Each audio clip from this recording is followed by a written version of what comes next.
हमारा श्लोक 46 चल रहा था, कौन तरता है, दुस्तर माया से कौन तरता है। तो उत्तर में उन्होंने कहा कि जो सब संगों का परित्याग कर देता है, महानुभावों की सेवा करता है और ममता रहित होता है, अपना कुछ नहीं मानता, महानुभावों की सेवा करता है, गुरु के सानिध्य में है तो गुरु की सेवा करता है, गुरु सेवा में रहता है और सब संगों का परित्याग कर देता है, सब संगों का। इसमें कुसंग मुख्य आएगा। वैसे तो सारे ही संगों का परित्याग बताया, सब तरफ से मन हटा के एक भगवान में लगा देता है।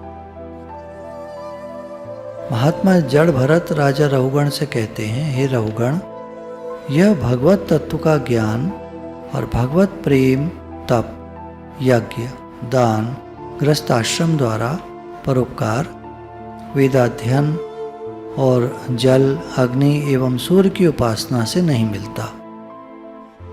यह तो महापुरुषों के चरणों की धूल में स्नान करने से अर्थात उनकी सेवा करने से ही मिलता है। भगवत प्रेम कैसे मिलता है? तो जड़ भरत जी राजा रहुगण को उपदेश करते हुए कहते हैं, ये किसी जप तप से नहीं मिलता। तप, यज्ञ, दान, परोपकार, वेदों का अध्ययन, उपासना, जल की, अग्नि की, सूर्य की, इनसे भगवत प्रेम नहीं मिलता है। भगवत तत्व का ज्ञान भी नहीं मिलता है इनसे। चाहे ज्ञान चाहिए हो, चाहे भगवान से प्रेम बढ़ाना हो, कैसे मिलेगा? महापुरुषों के या गुरुजन, गुरु के पास जाकर उनकी सेवा करने से मिलता है। परंतु इतना स्मरण रहे कि महापुरुषों की सेवा का अर्थ केवल उनके समीप रहना या उनके शरीर की सेवा करना नहीं है, उसकी भी यथा योग्य आवश्यकता और सार्थकता है। कह रहे हैं शरीर की सेवा में लगा रहे कोई गुरु जी की, तो केवल शरीर की सेवा से यथा आवश्यकता तो है, सार्थकता भी है, परंतु जब तक हम उनके आज्ञानुसार क्रिया नहीं करते। अब गुरु कहते हैं थोड़ा ध्यान किया करो, थोड़ा नाम जप किया करो, थोड़ा अपने साथ बैठा करो। अब हम उनकी सुना ही नहीं कोई बात, खाली सेवा में भाग रहे हैं, भाग रहे हैं, भाग रहे हैं। कह रहे खाली ऐसे भागने से भी नहीं होता, जो आज्ञा करें वो भी सुननी चाहिए। उनके इशारे पर नहीं चलते एवं उनकी रुचि के अनुसार अपना जीवन निर्माण नहीं करते, वो जैसा कहें वैसे नहीं चलते और जो आज्ञा करते हैं उसके अनुसार जीवन निर्माण नहीं करते, तब तक सेवा में त्रुटि ही समझनी चाहिए, सेवा पूरी नहीं है, कमी है। गुरु की आज्ञा मानना सबसे ज्यादा महत्वपूर्ण होता है। गुरु जी ने आज्ञा दी सत्संग करो, अब सत्संग करो तो सत्संग ही करने में लग गए। सत्संग करो एक पार्ट है, या उसको सही सही समझें, सत्य का संग करो, सत्य का संग करो, तब बात समझ में आती है। तो जैसा गुरु आज्ञा करें वैसा हमारा जीवन बने, वैसा जीवन भी बने। इस बात को समझकर सर्वदा सर्वथा महानुभावों की सेवा करनी चाहिए। इस बात को पूरा समझकर कि खाली शरीर की सेवा ही नहीं, उनकी आज्ञा में भी चलना है, उनकी बताई हुई साधना भी करनी है, तब बात पूरी बैठी। आज्ञा भी माननी है, उनके बताए हिसाब से साधना भी करनी है। उदाहरण के तौर पर एक जना हारमोनियम बजा रहा है, वही गा रहा है, रिपीट भी वही कर रहा है, बाकी लोग बैठे हैं अपना, तो ये आपकी सेवा नहीं है, ये आपकी सेवा नहीं है। आप गुरुद्वार पे आके बस अपना सुख लेने के लिए बैठ गए। सेवा आपकी ये है, आपको ढोलक आती है आप ढोलक बजाइए, मजीरा आता है मजीरा बजाइए, करताल आती है करताल बजाइए, जो आपको आता है साथ में वो बजाइए, और कुछ नहीं आता तो गाइए।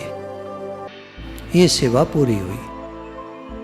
नहीं तो आके बैठ गए और आपने यहाँ का सुविधा ली, कर्जदार हो जाएंगे। आदमी जो है ना, मन है ना, मन है ठीक है, उड़ा देता है बात को। बाद में फिर कभी मौका आता है, प्रकृति तो छोड़ती नहीं है, फिर कहता है मैंने ऐसा क्या किया था, मैंने तो जीवन में सत्संग किया था। उल्टा ही और रखेगा, मैं तो सत्संग में गया था, मैं तो गुरुजी के दर पे जाता हूँ, मेरे साथ ऐसा क्यों हुआ, तुम कितने बदतमीज थे ये तो तुम बताओगे नहीं, ये थोड़ी बताएंगे। मैं तो सत्संग में जाता था, मैं तो गुरुजी के दर पे जाता था, लोग भी कहेंगे, आके भड़काएंगे उसे, तुम तो गुरुजी से जुड़े हुए थे, तुम्हारे साथ ऐसा क्यों हो गया। पूछो उसके अंदर वाले से ऐसा क्यों हो गया। गुरुजी की बात सुनता थोड़ा ही है ऐसा आदमी, चलेगा अपने मन से, सेवा भी करेगा, शरीर की सेवा भी करेगा, पर कहा ना उनकी आज्ञा जरूर माननी है, तो आज्ञा सुनेगा तब तो मानेगा। सुनने को तैयार नहीं होते, ऐसे लोग होते हैं, वो सुनना ही नहीं चाहते, एकदम बदतमीजी से बोल के आते हैं। तो गुरुजी भी सोचते काहे को बेकार बात करो, छोड़ो। बोलने का तरीका भी तो नहीं होता है ना, एकदम ऐसे बोलते हैं जैसे लड़के आते हैं, बोली ही ऐसी होती है। तो गुरु आज्ञा में थोड़ी चलते हैं, सिर्फ सेवा करते हैं। वो क्यों, अपना मन, मेरा मन है इसलिए, हमारा बहुत मन करता है, बड़ा भाव आता है हमें सेवा करने का, बड़ा मन करता है हमारा सेवा करने का, सेवा करते हैं, आज्ञा में नहीं चलते। तो यहाँ कहा कि बात पूरी नहीं बैठेगी, खाली गुरुजी के शरीर की सेवा से बात पूरी नहीं बैठेगी, अधूरा है। गुरु की आज्ञा में चलना, उनकी आज्ञा के अनुसार जीवन बनाना। अब कहने को कह सकता है हमारे शरीर में तकलीफ है, शरीर में तो किसके तकलीफ नहीं है आजकल, किसी के ज्यादा है किसी के कम है, तकलीफ सबके है। देखने में सब दिखते हैं, ठीक ठाक दिखते हैं, पर सबके शरीरों में कोई ना कोई तकलीफ हो जाती है समय समय पे। तो तकलीफ का नाम लेके सेवा से बच नहीं सकते। सेवा जो बताई है करो, 4 दिन करेंगे फिर गायब हो जाएंगे। फिर अंदर में ममता होती है, मेरापन होता है कुछ लोगों से, अपने घर वालों से, अपने कुछ भी सुख आराम से ममता होती है, सुख आराम से, सुख आराम मिलता रहे, मन की शांति से ममता होती है, मेरी शांति भंग ना हो, वो क्यों बात करता है, कोई क्यों बोलता है, कोई क्यों आता है, ये क्यों वो क्यों, हमें जाना क्यों पड़ता है, हमें आना क्यों पड़ता है, कुछ बात जो है, ये भी सब ममताएं हैं, तरह तरह की बंधन है। हमारा मन, प्रकृति के बड़े तरीके होते टेस्ट लेने के, प्रकृति तरह तरह से टेस्ट लेती रहती है, हमारे अहंकार को तोड़ती रहती है। तो अब ममता एक बड़ी बाधा है, ममता के बंधन से संत सेवा ही नहीं हो सकती। अब मेरेपन का संबंध, अब हमारा घर है तो घर जाएंगे नहीं लोग अपने, गुरुजी की सेवा में कैसे रह पाएंगे। घर जाने का है, ममता है उनकी, घर में अपने आसक्ति है। घर मेरा, शरीर मेरा, परिवार मेरा, धन मेरा, संबंधी मेरे, मकान मेरा, जमीन मेरी, इस प्रकार मैं मेरे के अनगिनत बंधनों में जीव बंधा है। बहुत सारे बंधन हैं जीव के ऊपर, इन ममता के बंधनों को तोड़ना होगा। अवश्य ही सत्संग और संतों की सेवा रूपी दिव्य मणि दीपक के द्वारा प्रकाश से ममता रूपी अंधकारमयी रात्रि का अंधकार बहुत कम हो जाता है। कैसे ये ममता कटे, मोह मेरापन कैसे कटे, बस सत्संग के द्वारा और संतों की सेवा के द्वारा। हम गुरु के पास रहते हैं या गुरु दर पे रहते हैं या गुरु के सानिध्य में रहते हैं, तो जैसा वो बताएं वैसा हम करते जाएं। तथापि पहले सत्संग में जाने के लिए भी तो ममता को कम करने की आवश्यकता है। अब सत्संग में जाके कम हो जाएगी, संत सेवा से कम हो जाएगी, लेकिन सत्संग में जाएगा तो तब जब मैं मेरापन छूटेगा, कम होगा, छूटेगा तो जाने के बाद कम तो हो, कैसे जाएगा? काम बहुत है, मेरा घर, मेरा परिवार कौन देखेगा, जाएगा कैसे? अतएव संसार के इन ममत्व के विषयों को दुख रूप, अनित्य और अज्ञान मूलक समझकर इनके प्रति मेरे भाव को सर्वथा त्याग करना चाहिए। अब ये समझ में कैसे आए? सत्संग में जाएगा, सत्संग में जाएगा तो समझ में आएगा कि ये संसार जो है ये ममत्व के विषयों को दुख रूप जाने। विषय जो हैं चारों तरफ संसार में, इनको दुख रूप जाने। फिर मेरापन जो है ये कटे।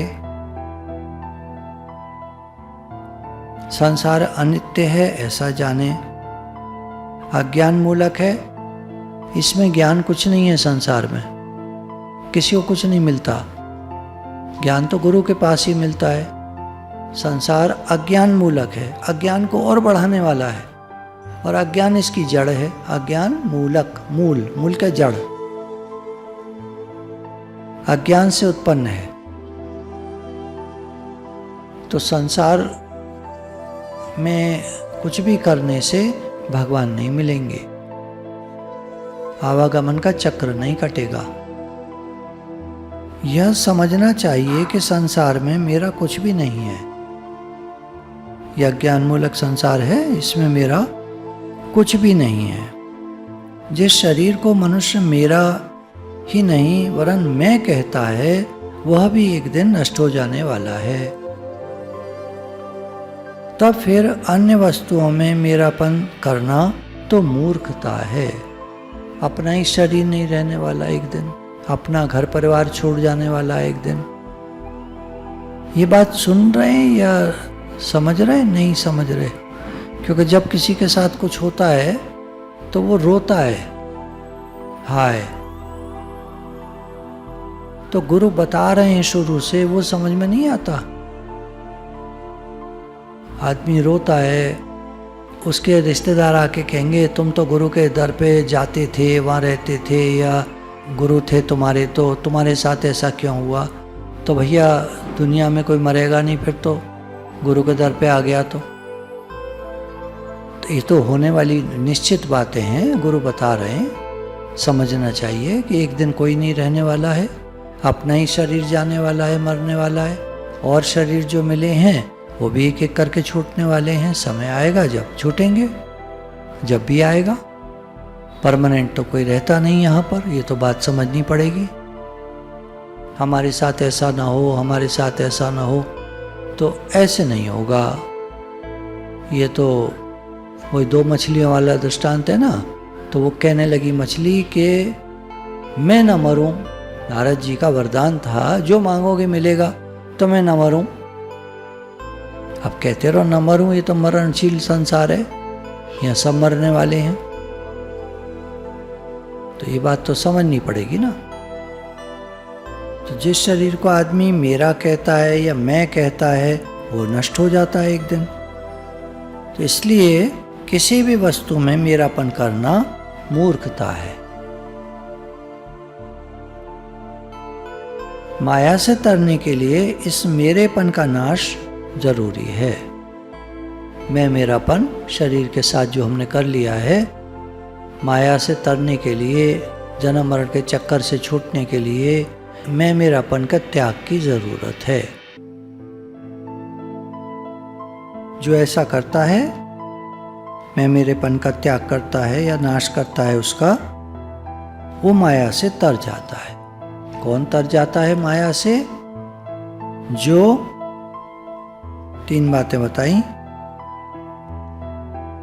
सब संगों का परित्याग करता है, महानुभावों की सेवा करता है, बात मानता है, आज्ञा में चलता है, और जो ममता रहित हो जाता है। अपने ही शरीर से मैं मेरापन काट देता है। मैं यह शरीर नहीं हूँ, मैं आत्मा हूँ, भगवान के पास से आया हूँ, भगवान के पास वापस जाना है, भगवान से मिलकर एक होना है, मैं भगवान का हूँ, भगवान मेरे हैं। ऐसे आत्मा का क्या अर्थ है? जो परमात्मा से है, परमात्मा का अंश है, उसको आत्मा कहते हैं, जीवात्मा कहते हैं, सूक्ष्म शरीर कहते हैं, लिंग शरीर कहते हैं, नाम है अलग अलग समझाने के लिए। ईश्वर अंश जीव अविनाशी, तो उससे अलगाव हो जाए, ममता रहित हो जाए। फिर श्लोक 47, जो निर्जन स्थान में निवास करता है वो क्या करता है? सबका संग का परित्याग कर देता है। शुरू में कहा ना 46वें श्लोक में कि संग का परित्याग कर देता है, तो अब उसको क्लियर कर रहे हैं 47वें श्लोक में। जो निर्जन स्थान में निवास करता है, अकेला ही एकांत में चला जाता है, निर्जन स्थान में निवास करता है। जो लौकिक बंधनों को तोड़ डालता है। अब कुछ बातें हम गृहस्थ में रहते हुए भी कर सकते हैं। अम्मा जी ने कराया, अम्मा जी ने लौकिक बंधन सब तोड़ दिए थे अपने, उनका किसी से कोई संबंध नहीं था, सब जानते थे ये तो अपने हिसाब से चलती हैं। अपने हिसाब से मतलब गुरु के हिसाब से चलती हैं। संसारी कोई बंधन अम्मा जी स्वीकार नहीं करते थे। कभी हम कहते हम कहीं जा रहे हैं, बच्चों को देख लीजिएगा, तो नहीं, तुम्हारे बच्चे हैं, ले जाओ साथ में। तो जो लौकिक बंधनों को तोड़ डालता है, जो तीनों गुणों से परे हो जाता है, सतोगुण रजोगुण तमोगुण तीनों से परे हो जाता है, और जो योग तथा क्षेम का परित्याग कर देता है। योग किस तरह लगाना है, तो तरीके अपनाते हैं लोग, तो उन सब तरीकों का परित्याग करके भगवान के समर्पित हो जाता है। समर्पित हो जाता है तो योग स्वतः लग जाता है। एक बार ऐसा हुआ, एक साधक का ध्यान लग गया, तो दूसरा साधक कहता है मेरा भी ध्यान लगवा दीजिए। तो हमने कहा भाई देखो, हम लगवा देते ध्यान तो सबका ही लगवा देते, हमारे तो हाथ में नहीं है।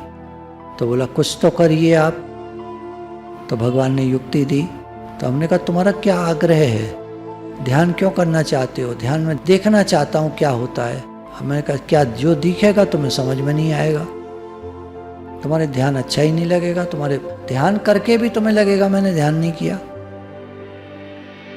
तो फिर क्या करूं? तो मैंने कहा बिल्कुल ऐसे हो जाओ, सब छोड़ दो आग्रह, बस चुपचाप बैठ जाओ यहाँ पर। और चुपचाप बैठा, उसका ध्यान लग गया। आग्रह के कारण ध्यान नहीं लगता है। एक बात समझाती है ये, मैं भगवान का हूं, भगवान मेरे हैं, हम कहते तो हैं, पर साथ में आग्रह भी रखते हैं। सब बंधनों से छूट नहीं पाते हम, क्योंकि मन में आग्रह रखे हुए हैं। तरह तरह के आग्रह रखता है आदमी, अपने झांक के देखिए कभी अपने मन में तरह तरह के आग्रह होते हैं। भगवान का जो भक्त होता है वो अपरिग्रही, कोई परिग्रह नहीं करता, कोई संग्रह नहीं करता, ना संग्रह ना परिग्रह ना आग्रह है। एक बार एक पंडित जी के पास एक आदमी पहुंचा, पंडित जी जरा मेरा जन्म पत्री देखो, क्या तेरे तो बड़े ग्रह लगे हुए हैं। तो पंडित जी ने कहा एक काम कर, सब आग्रहों का त्याग कर दे,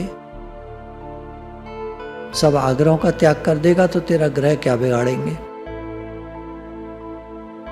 तो हम आग्रह रखे बैठे हैं ना, इसलिए हमें ग्रह परेशान करते हैं। अभी ऐसा ग्रह चल रहा है, वैसा ग्रह चल रहा है, कोई हो कोई ग्रह हो कुछ भी हो, हमें कोई आग्रह ही नहीं है तो क्या परेशानी है। और क्षेम का भी परित्याग कर देता है, मेरा जीवन ऐसे चले, मेरे जीवन वैसे चले, मेरे पास इतना हो, ऐसा हो, घर बढ़िया हो, पैसा हो, ये सब आग्रहों को त्याग देता है, जैसे भगवान रखे। तो माया से कौन तर जाता है? जो निर्जन स्थान में निवास करता है, जो लौकिक बंधनों को तोड़ डालता है, जो तीनों गुणों से परे हो जाता है, जो योग और क्षेम का परित्याग कर देता है। माया से तरने के लिए पूर्व सूत्र में 3 उपाय बतलाए गए हैं। अब इस सूत्र में 4 उपाय बतलाते हैं। अगले 2 सूत्रों में क्रमशः 5 उपाय या लक्षण और बतलावेंगे। तो मेरेपन का त्याग दिन रात ममत्व की वस्तुओं के बीच में रहने से नहीं होता। संग से तो ममता उल्टी बढ़ती है, अतएव साधक को एकांत सेवन करना चाहिए। समय समय पर अपना अकेले बैठ जाए, कुछ समय निकालकर अपना जो आसन है उस पर बैठा रहे, अकेला नाम जप करता रहे। ममता का त्याग दिन रात ममत्व की वस्तुओं के बीच में रहने से नहीं होता। अपने घर में रहने से मोह ममता का त्याग नहीं होता। बात बनाने को हम कुछ भी बना सकते हैं, ज्ञान की बातें। गृहस्थ में हैं हम तो भगवान में मन लगाओ ना, गृहस्थ में रहकर जो बातें लोगों ने रिकॉर्ड टूटे बजते रहते हैं लोगों के। रहो गृहस्थ में, भगवान ने कहा ना, हे अर्जुन तू घर में रह, छोड़ने को नहीं कहा, घर में रह के मेरा ध्यान कर, तो करके दिखाओ ध्यान। घर में तो रहने की एक बात तो तुमने पूरी कर दी, अब ध्यान लगा के दिखाओ, घर में रह के ध्यान लगा के दिखाओ। तो संग से तो ममता उल्टी बढ़ती है। संग किसका? विषयों का संग, संसार, घर का, परिवार का संग करने से तो ममता उल्टी बढ़ती है। इसलिए साधक को एकांत सेवन करना चाहिए। साधक क्या करे? एकांत सेवन करे। गीता में भगवान ने कहा है, एकांत स्थान में रहने और मनुष्यों की भीड़ भाड़ में प्रीति न रखने को गीता में भगवान ने कहा है। एकांत स्थान में रहने वाला, मनुष्यों की भीड़ भाड़ में प्रीति न रखने वाला। 13/10 13वें अध्याय का 10वां श्लोक। मुझ परमेश्वर में अनन्य योग के द्वारा अव्यभिचारिणी भक्ति तथा एकांत और शुद्ध देश में रहने का स्वभाव और विषयासक्त मनुष्यों के समुदाय में प्रेम का न होना। एक श्लोक में भगवान ने, ये अभी जो श्लोक चल रहे हैं 3-4, सबकी बात कह दी। मुझ परमेश्वर में अनन्य योग के द्वारा, अनन्य योग के द्वारा कहीं और ध्यान नहीं जाता, उसका भगवान में लगा रहता है। अव्यभिचारिणी भक्ति, केवल परमात्मा को अपना स्वामी मानता है और स्वार्थ और अभिमान का त्याग करके श्रद्धा और भाव के सहित परम प्रेम से भगवान का निरंतर चिंतन करता है, ये अव्यभिचारिणी भक्ति है। तथा एकांत और शुद्ध देश में रहने का स्वभाव, विषयासक्त मनुष्यों के समुदाय में प्रेम का न होना। विषयासक्त मनुष्यों के संग का त्याग, कल परसों चला है इसी पर सारा, संग त्याग, विषयी पुरुषों के संग का त्याग। मनुष्य कितना भी साधन करने की चेष्टा करे, परंतु जब तक वह विषय वासना से जकड़े हुए जन समुदाय में और मोहक विषयों से भरे हुए स्थानों में रहेगा, तब तक भगवान में उसका मन लगना बहुत कठिन है। इसलिए साधक को एकांत देश में रहकर भक्ति का साधन करना बतलाया गया है। गुरु भगवान के शुक्राने।